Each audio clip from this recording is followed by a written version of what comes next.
We're excited to add Edward-Elmhurst Health to Business Connection.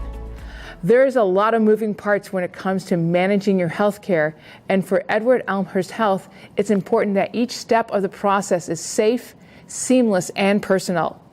In this episode, we take a look at the vital role that transition of care plays in your healthcare experience. Healthcare is incredibly complex. We want to make sure that the healthcare experience for our patients is safe, seamless, and personal.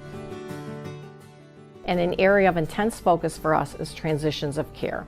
And transitions of care occur whenever a patient moves from one provider to the next. So for example, when a patient's in the hospital and they go from the emergency department to the inpatient unit, that's a transition of care.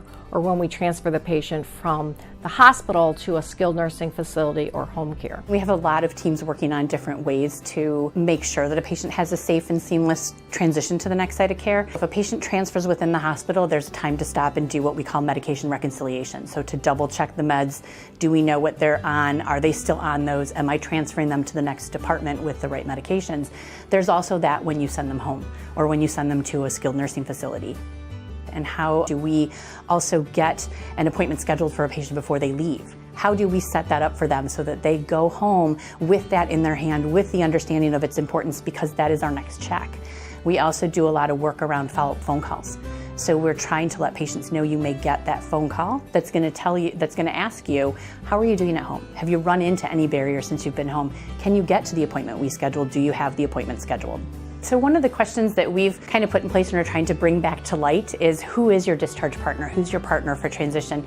Who besides you can we share this information with? You're on medications, you're having a stressful experience, you're only hearing so much of this. So who can we talk to? And for the nurses, it's also saying it more than once, it's really putting it out there, and then it's providing them with a piece of paper that says, here's what's important, here's what you need to know, here's who you can contact. We all operate in our own worlds, right? And I could do everything perfect today. And I could hand it off to you thinking I've given you everything you need, but what if I don't know that I'm missing something that you need?